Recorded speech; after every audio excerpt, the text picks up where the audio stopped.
First of all, thank you very much for showing up today. It's highly appreciated. Thank you very much, everyone here, for the news coverage that you've allowed us to have. I know you guys probably get criticized a lot of the times for different coverage. In behalf of steel workers here in Indiana and throughout the country, I want to thank you very much. The press that you've gave us has been very positive, and it's helped out immensely getting the word out to what's happening to working people here in this state and throughout the country. But that's not what I got you here today. I wanted to tell you that I was not offered a job as Secretary of Labor. So that's off the table. I had a few key people trying to get it for me, but they weren't successful, so I'm still going to be here for some 4 or 5 more months. Today I want to talk about various things, but I think this needs to be mentioned. The Rexnord facility on Rockville Road, 7601 Rockville Road, that plant has been here in Indianapolis since the late 1950s. It was located in the 1920s over off West Michigan Street, formerly known as Link Belt. Long time employer here. We had Link Belt chain and we had Link Belt bearing. 1976, 3,600 members between those two facilities. Well, because of corporate greed and unfair trade, Rexnord has decided to move to Monterrey, Mexico. And we're still in bargaining, try to do everything we possibly can to save those 300 jobs of our members that work at that facility. Is it going to be tough? Yeah. But we're not giving up the fight at Rexnord for 300 of our members, and we're not giving up the fight for 550 of our members at Carrier here in Indianapolis. And we're still on the fight to work and see if anything can be done for our IBEW brothers and sisters that work at UTC in Huntington, Indiana. That's 700 people. They're losing their job too. And the whole thing revolves around the same thing I've been preaching all along: corporate greed and unfair trade. Now, I'm probably wearing this out, but we've lost quite a few plants over the years. If you lose them because you can't get something worked out on the quality product they manufacture, or you can't get something worked out because they're not profitable, you don't like it, but you can kind of sort of understand. All the plants that I just listed, these have nothing to do with profitability or quality. What it is because they want to enhance the shareholders' profits. So what do? They take good people's jobs away and move them to Monterrey, Mexico to exploit the Mexican workers, paying them $3 an hour. The average wage in Huntington is 17 to 18. The average wage at Carrier is about 23. The average wage at Rexnord is about 25. That's a living wage, and all these facilities have benefits. Well, these companies come in and they strip the jobs away. They don't give a rat's ass about what they're doing to the people or the community. Kelly's chuckling on that. But it's all about how much money they can make. Let me introduce some folks. This is Kelly Ray Hugan. He's our business representative from Local 1999. He does, along with Jim Adcock, our staff rep where he's at, does our bargaining and our negotiations. This is Wayne Dale. Wayne is known as Crash. That's what most people know him as. He is the sub-district director for the International Union here in Indianapolis and the surrounding areas. Everybody knows AFL-CIO President Brett Voorhees, my friend, go back many years with Brett, and then Sean Chris. Sean's IBEW. Sean wears many hats. He's Secretary-Treasurer for the AFL. He heads up the CLC. He's been very involved in a lot of different facets of the labor movement. We got quite a few phone calls over the last couple days when all this fiasco started. And, we was keeping score at one point in time on the good ones to the bad ones, and it got so overwhelmingly, at some point in time we lost. We didn't keep on counting it. But by an overwhelmingly large margin, the positives outweighed the negatives. We got threatening phone calls, and we got a lot of colorful language phone calls, and I've been around here a long time, and I pretty well understood what these folks were saying, but a lot of them were upset with me in particular over some of the things that I said about President-elect Trump.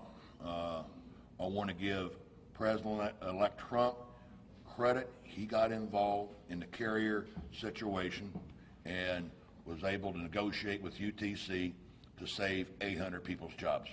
Big hand of gratitude goes out to him. I've made that perfectly clear anytime I've talked to you folks. But he got upset because his numbers weren't adding up, and he took exception to it and decided to attack me, and hell, I was fine with that. I've been doing this job 30 years, so, I'm not that I'm not hard, but I've got a little bit of thin skin, so I can take things with a grain of salt. And what he said, I thought it was funny, to be quite honest. But what we'll do is, with the Steelworkers International and the help of the sub-district office, we are not giving up the fight. We still got to fight to move on. We intend on doing it for our members at Carrier, Rexnord, and the UTC members in Huntington. What we're looking at, folks, and a lot of people, for whatever reason, and I won't get into debate about that today, they might not like labor unions. Okay, if they don't, that's a discussion for another time. But what people lose sight of a lot of times is the fact that the people losing their livelihood are people in the community that all they want was opportunity to work, provide for their families, and now, because of what I said earlier, corporate greed and unfair trade, these are being stripped away. Now, people in Indianapolis, I don't want to be negative, but is there a lot of $23, $25 an hour jobs that these folks are going to be able to go to? Most certainly not. So their lives, for the most part, and I don't want to use the word ruined, but they're going to be drastically changed because they're used to a certain lifestyle. And now, due to no fault of their own, that's being ripped away from them. Now, some of them, with the TAA money and education, they'll be able to take advantage of that. Some of them will be able to retire. Some of them will be able to receive some training in order to get their skill sets up. Some of them very well, which would be very few, might end up in some manufacturing, but the manufacturing jobs that pay anything are far and few between. So what's happened here is we believe that these jobs need to remain in this country. All thing we're asking for is give us an opportunity to work. We're not asking for a handout, a give back, any of that. But when you rip a person's livelihood away from them, there's not a whole lot more important things in people's lives, and quite naturally their health and their family, and maybe their religion. But you take their jobs away, you see a big lifestyle change. I've been through probably 8 plant closures, and they're horrible. I've seen what it's done to people over the years. People end up running out of unemployment. They can't pay their car payment. Pretty soon their car payments get behind their repo. Pretty soon they can't make their house payments. Their house is foreclosed on. And then some of them, at some point in time, give up on everything in general and end up taking their own lives. Now, it's true. And we got to keep on fighting and ask you guys to stay with us and support us when we do press conferences like this to help get our message out, because something's got to change. The Washington, D.C. people, Bernie Sanders has offered up some legislation. It's very good. It's a very good bill. Chances of it passing, or probably slamming none. Let me say one last thing, because Brett told me to talk for 2 minutes, and I know I overexceeded that, but when he turns me loose, you know, he ought to know better. I'll say this, and I'll turn it over to Brett. You know, stay with us, because we're going to have some events going forward. And on the Donald Trump deal, it ain't a big deal. But if he, and I've said this and I'll say it again, if he somehow, some way, reached out to me today, tomorrow, next week, next month, and said, hey, what can you guys, the steel workers here, do and work with me to try to save these jobs at Rexnord Carrier and UTEC up in Huntington, would be glad to sit down with the man. Now, hell, we're all going to disagree on different things, and if Trump is sincere about keeping jobs in the country, and you guys have heard him numerous times, that's what his goal is, we'll sit down and we'll work out something to keep these damn jobs here. Thank you.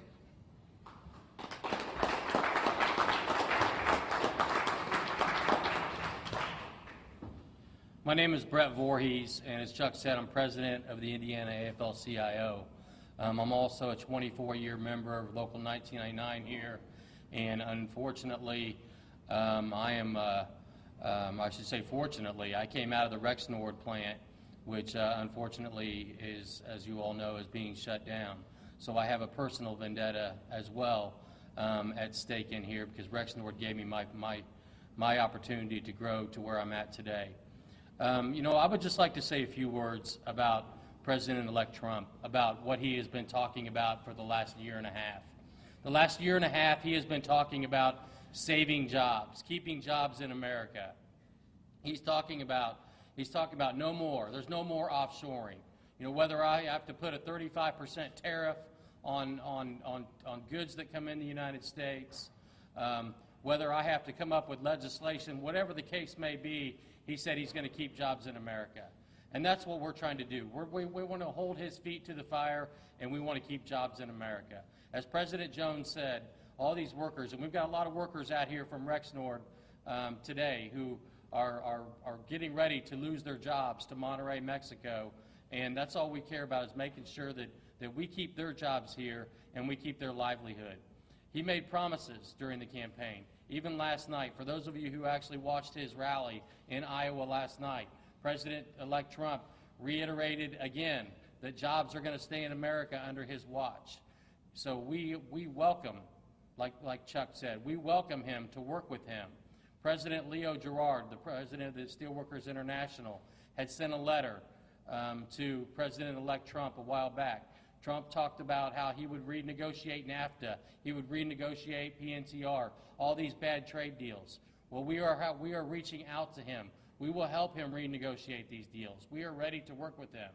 Like it or not, Donald Trump is going to be our president January 20th at noon when he gets sworn in. The way I was brought up and by my parents is to respect your leaders. And I respect Donald Trump because he's going to be our next president of the United States. And just like I would expect people to respect, maybe they don't respect me personally, but at least the position of president of the Indiana AFL-CIO, or president of, like President Jones of Local 1999. You respect your leaders. We will work with them. We will pray for our leaders and make sure that we keep jobs in America. So we want the media to know and to let President-elect Trump know and get the word out that we want to work with him. We want to keep jobs here in America. We want him to stand by his word and not just, you know, tweet out negative stuff about unfortunately, about a blue-collared worker that's doing nothing but waking up every single day trying to save jobs. Every single day, President Jones wakes up, he comes in this union hall, and he'd say, well, okay, what am I going to do next to make sure that I take care of my membership? And he makes pennies for what he does. And I am a little bit offended. I know that President Jones sugarcoated a little bit about the tweets, but I am offended by that because it's just not right. He's going to be our commander-in-chief. But we are here with open arms. We need to make sure that it's not only about Rexnord, it's not only about Carrier, but it's also about a plant here in Indianapolis called Vertalis, 43 jobs going to China. We got a plant in Evansville, Indiana, Alcoa. We've got 600 jobs there going to Indonesia. We've got a factory in Kokomo. UAW is moving a whole line to Mexico. And it goes on and on in Indiana, not just Indiana, but across the United States of America. So it's time that we put forth some serious progressive legislation, which Bernie Sanders and Joe Donnelly are working together on to make sure that that happens. And we welcome them. We would like to sit at the table with them and help them, whether it be lobbying on that legislation, whether it be writing that legislation, whatever the case may be. Because this isn't a union thing. This is a worker thing. This is about human beings. This is about real people. And as the president of the AFL-CIO, 300,000 members across this state, I stand up for every single one of them. And with that, I want to hand it over to Sean Christ to say a few words about the Huntington plant of the IBEW workers in Huntington, Indiana. Thank you.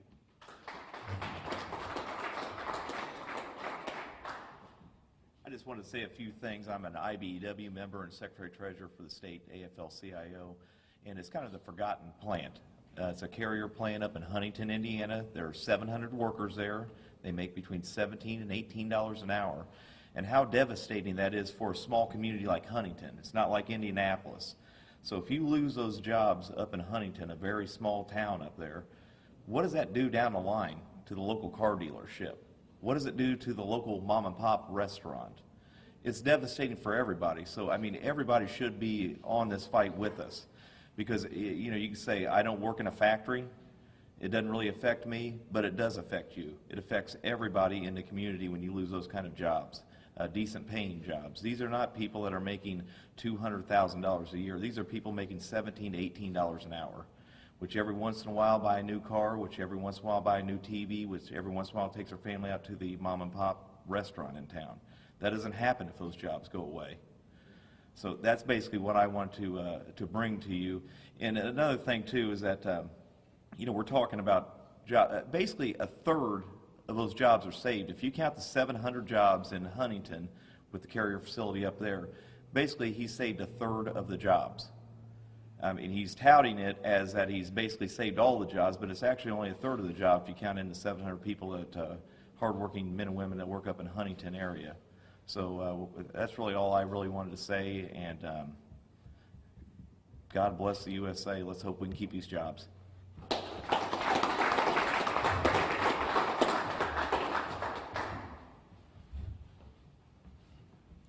want to welcome everybody here today. My name is Wayne Dale, Subdistrict Director with the United Steelworkers here in Indianapolis, and I didn't know I was going to be asked to speak, so I don't have any notes. I'll just talk to all of you and here and across America from my heart. I just want to talk to you from my heart. First of all, I want to tell you how proud I am of the United Steelworkers Local 1999 members for standing up and fighting back against United Technologies carrier. I'll tell you what, I was in that meeting on February 10th when it was announced that the plant was going to shut down. We held meetings with the top carrier people, and we told them that we were going to do everything we could here in Indianapolis to fight back against that company. We knew it was one of the most powerful companies in the world. And we also know that in the last 10 years, last decade, that 60,000 factories have shut down. And the people just drops their head and they go on. But we let this company know that these members were dedicated, and we were not going to be like the last 60,000. And we told them, we put a mission statement together, and that mission statement was two parts. It was very simple. We were going to do everything that we could possibly to reach out to the American people across this country and bring notice to the unfair trade agreements like NAFTA, PNTR, and the devastation it's brought to our country, our communities, and our families. We accomplished that. Second part, we were going to do everything we could to see that United Technologies carrier reverse their decision and keep this plant in Indianapolis, that the plant would not be shut down.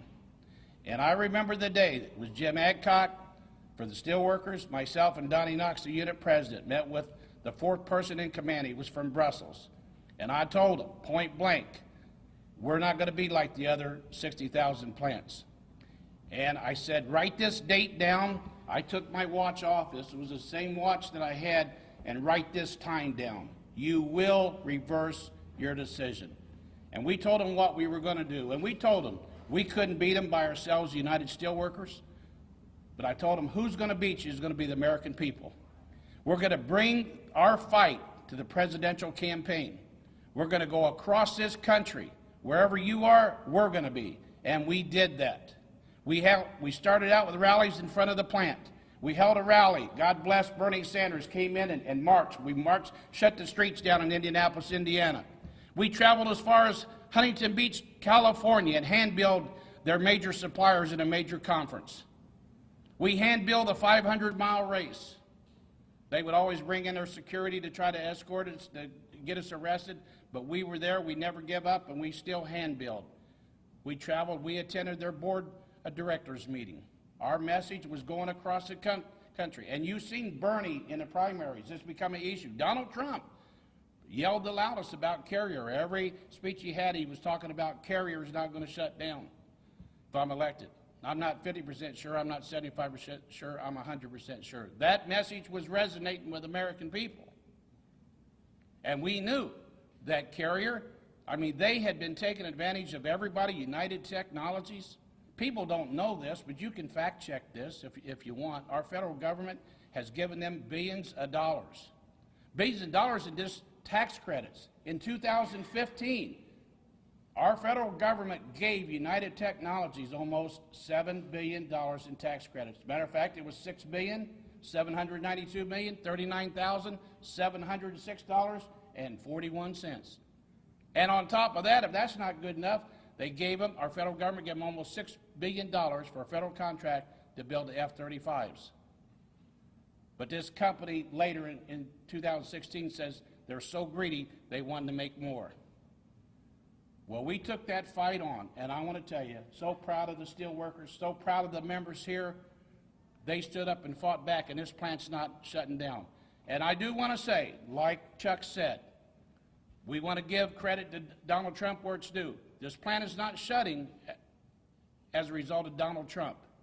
He made sure this plant wasn't shutting down. Now, there was a little beef between Chuck and Mr. Trump about the numbers, and I guess it rubbed Donald a little bit wrong about what Chuck said. But Chuck, I'm here to support Chuck. He stood up and fought for the members. Now, I would ask Mr. Trump to think about it. All of us was in that room when Mr. Trump came in. And what he said was to us, and we already knew because we'd met with top management, we knew that 800 jobs was going to be saved here. 800 was the number. Okay, 730 union jobs and 70 salary. That's 800. The other 300 was never going. We knew that back in February. And we know that because I asked during the negotiations the plant manager, what about the 300 corporate jobs? Are they going to go to Mexico? And he said no. And I said, why? And he said, they're not going. So those jobs is never going. So the number was 800. And I would believe that everybody knew what the deal was. But that's not the way it come across. And to support Chuck, because we had to go back after that meeting, Friday, we didn't get the letter written. We had it written by Monday. We had to get the letter out in the plant to the members, our members, and let them know that no, only 730 of the union jobs was staying. There was still almost 550 or more going to Mexico. They didn't know that. Many times it's more important what's not said than what is said. Donald Trump said there was 1,100. He was counting the 300 in there. But he didn't say that there were still jobs going. And that's where Chuck stood up and said the numbers wasn't right. I wish Mr. Trump would have said that, look, I'm not president yet, but I did stop this plant from shutting down. And he should have said there's 730 jobs staying, 70 salary jobs, but there's still jobs that's going. But it didn't say. That's where the rift come. But I do want to say this. Donald Trump has said many things on the campaign trail. He's elected now. Like Brett said, he's going to be sworn in. We have to support the president. There's many things that I believe that we can all work with Donald Trump on. He said he wants to keep jobs right here in America. We can work with him. He wants to renegotiate NAFTA. We're with him. He wants to renegotiate PNTR. We're with him.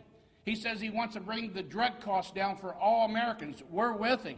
He wants to make sure that our veterans are not homeless. We're with him. And we're going to be with him when he's doing the things that support Americans. Now, if they do things that doesn't, then we're going to have to stand up and fight his administration. Just like many of us, I voted for Barack Obama, but Barack Obama was pushing TPP, right? We stood up and fought him. So the things that if the Trump administration tries to change Medicare and make it hard on the seniors, we're going to have to fight that. But there's a lot of things. In closing, I just want to say we're all Americans. We're working people. We fought this fight for all workers across the country. But we're Americans, and we have to work together because we have a lot of problems in our country. Thank you very much. Thank you.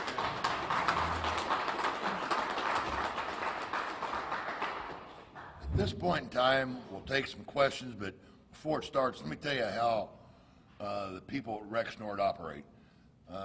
They stand to lose their jobs starting maybe as early as February. It's going to be a phase out completed in June. The employees at Rexnord have been doing 100% for 55 years of the gifts that go to LaRue Carter's Children's Home. It's a home not too far from here, in fact, that has got kids in there that have been sexually, mentally, physically abused. These are children that, for the most part, would not receive anything for Christmas if it wasn't for the generosity of our members at Rexnord. Even though they knew they were losing their jobs, once again, they stepped up, did the right thing to make sure these kids are going to have a Christmas, and fronted the money. And today, we're going to be having a gift wrap. We got the gifts in the closet in here. The name tags are on each of the respective sacks. They're going to wrap them up, and then sometime Monday or Tuesday, they'll be delivered over there. So anybody, media-wise or whoever, would like to stick around and participate in that and watch, Rexnord is going to do it for the final year. RS Arquimeco, that Kelly is from, they have agreed to take it over starting next year so we can continue providing LaRue Carter's kids with Christmas. So it just shows, that we're just not a bunch of greedy-ass steel workers. We do things for the community, and this is one of them that I think needs to be brought up. At this point in time, shoot any questions you got at any of us, and we'll most certainly answer them or try to. Okay. Has Governor Pence been contacted to put any pressure on, like the Rexnord plant here in Indianapolis or the Huntington Carrier plant? I mean, he seems to have Trump's ear. Can he get an ear and talk about what else is going on here in Indiana? That's a good question. I haven't got any knowledge. I don't know if you guys do. We haven't heard Pence reaching out at all in order to see what he could do for the Rexnord folks. Kevin? Chuck, have you had any direct or indirect communication through Trump's people at all since all this? No, not at all. Some people felt like, the blonde-haired woman that was his campaign manager, that she might be reaching out to me, but I haven't heard from any of them.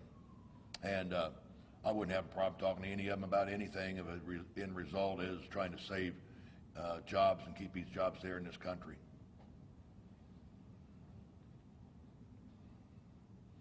Well, I reported earlier, the response we're getting throughout this country has been overwhelming from people just thanking us. I'd like to think if I was maybe in Minnesota or Hawaii or California or whatever, and I seen this on the news, that I'd reach out and maybe make a call to the local union and say, hey, we stand with you. But probably the fact remains, I probably wouldn't get around to doing it. We got so many calls yesterday. Lisa, how many text messages how many emails we get? About over 1,000? Over 1,000 emails. The phone, we had 2 secretaries yesterday, and they were answering the calls. They started coming in at 7. We left out of here about 8:30. They were still coming in, and they couldn't keep up. I mean, 2 secretaries couldn't keep up with the phone calls. And a vast majority of them was positive calls. We stand with you.